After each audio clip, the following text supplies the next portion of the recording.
มันนางสังไรย้อนสู้ไหวว่าอำว่าได้เกิดแท่งหลายซาหลายปานก็เย่าย้อนเธอเลยเกิดเนื้อหมอกโมย้อนเธออายดูแลเนื้อหนังของข้านางในหางหลีเหมือนซึ่งหนังหมอกโมในสีกัมคาในอยู่มีลูกอ่อนยิ่งก็หนึ่งเสียมือมันนางเกิดมากก็บินเดียนก้นตั้งนำเขาสร้างพ่อแม่พี่น้องมันก็สร้างมันย้อนเบอว่าเมื่อสัตว์ก่อนมันนางนั่นเป็นผู้ชายเสียเย่าสัมพิสินกาเมสู้กว่าหาเก้าเมเปิ้นนอนซ้อเมเปิ้นเฮ็ดซึ่งในลงกว่าเพราะว่ามันตายเสียสัตว์นั่นเย่าในเฮ็ดเธอมันเลยกว่าตกในเมืองอะไรเสียขำดั้งขังเจออยู่เป็นข้าวดั้งหึงนั้นเพราะว่ามันออกสีในเมืองอะไรมาเย่าในเฮ็ดเธอมันเลยมาเกิดเป็นก้นแพ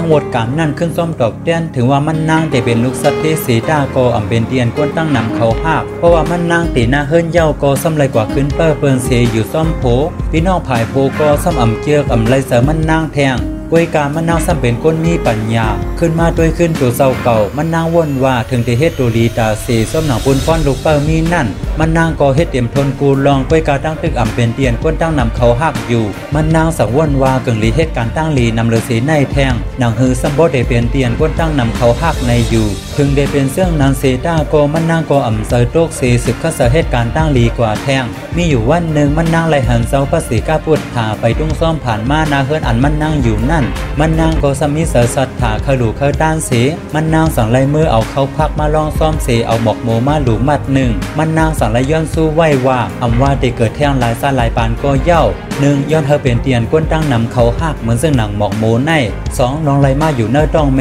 นั่นเป็นรองคางเสย้อนเธอเลยเกิดเนื้อหมอกโมอำโดเลยกว่าเกิดเนื้อต้องเมแท่ง3ลองเลยเกิดเป็นผู้ยิ่งนั่นหยับคันเซอร์นาตัวหนังลูกยิ่งของคุณหอค่ำตั้งเลยก่ออยู่เตออำนาจของผู้ชายต่างก็ย้อนซึ่งนันเซอย่าเฮคานั่งเลยมาเกิดเป็นผู้ยิ่งแทงเสกัมเขาเลยเกิดเป็นผู้ชายกุศลกูปานในอยู่4พ่นเหลี่ยมคานั่งไหลหลูกเข้าซ่อมพักซ่อมแลหมอกโมวันเมินในย้อนเฮคานั่งไหลหลอดออกป้วนเสดีเนอร์สัมสลาทุกค่าการเสลงในเสซ่อมหนังตราโตเศร้าเฮาผู้หัดหันถึงนั่นเฮคานั่งไหลผู้หันถึงสีกัมคาในอยู่เพราะว่ามันนางย้อนสู้สีคอเย่าซ้ำมันนางก็ซ้ำเอาหมอกโมแทงมัดหนึ่งสีหลูโซพระศรีกาพุทธาเย่าซ้ำย้อนสู้แทงว่าย้อนเฮอายดูแลเนื้อหนังของคานั่งในหางหลีเหมือนซึ่งหนังหมอกโมในสีกัมคาในอยู่เสาพระศรีกาพุทธาก็ฮับเอาเสสาธุอนุโมทนาห่อปันมันนางเสวินขึ้นกลางหาวเมื่อกว่าขึ้นตีตินลอยนันท่ามุรากาเพราะว่ามันนางหันซึ่งนั้นเย่าในมันนางก็ซ้ำส้มวาส้มอันมันนางไหลล่องซ่อมดีเสาพระศรีกาพุทธานั่นไหว้เสนั่นมาวดกรรมอันมาซ่อมตอบแทนมันนางนั่นก็ไฮไลท์กว่าเสก็อันอ่ำยำถูกเสริมมันนางนั่นก็ถูกเสริมมันนางเสหักมันนางมาโหก็อันอ่ำยำส่วนเสริมมันนางนั่นก็ส่วนเสริมมันนางมามันนางไหลเป็นก้นก่อนก้นตั้งนำเขาหักเสอยู่กว่ามวลซื่อต่อโซบานมันนางเพราะว่ามันนางตายศีรษะนั่นเย่าก็เลยเมื่อเป็นคนผีอยู่เนื้อหมอกโมเนื้อเมืองผีดาว่าติงสานั่นกันเหลียวเพราะว่าคนผีหมอกโมอยู่เนื้อเมืองผี30ผีหมดเสียงอายุผีเนื้อเมืองผีดาว่าติงสาเย่าเพราะว่าในซึ้งก็ขึ้นเกิดเหมือเนื้อเมืองผีโค้งอันสูงนั่นแทงตายเกิดอยู่เนื้อเมืองผีหกโค้งในหึงนั่นหนาอำว่าเด็กเกิดเนื้อเมืองผีโค้งแล้วก็เป็นคนผีผู้ชายก้วยเพราะว่าพ่นดีอันไรเฮ็ดไว้นั่นเสียงเมื่อเสียอายุผีเย่าในก็ลงมาเกิดเนื้อเมืองก้นซ้ำลงมาเกิดเนื้อหมอกโมอันมีอยู่เนื้อนองส่วนของคุณหอค่ำปรณสีนั่นคำนั่นนั่งหอค่ำนั่นผันหันว่ามีผู้ยิ่งล้อมหอบ20,000ก็เสียอ่อนกันกว่าเลส่วนซื้อซ้ำไรกว่าหันเศร้าไส้เนื้อหมอกโมในอยู่ถึงกลางในเมืองแรงมานั่งหอค่ำนั่นโกกว่าเลเนื้อส่วนซื้อนั่นกำเหลียวซ้ำไรกว่าหันหมอกโมลงอันหนึ่งสังไรไปเข้ากว่าสู้เพราะว่านั่งหอค่ำกว่ายิบด้วยไหนกับหมอกโมนั่นโกกีออกมาเส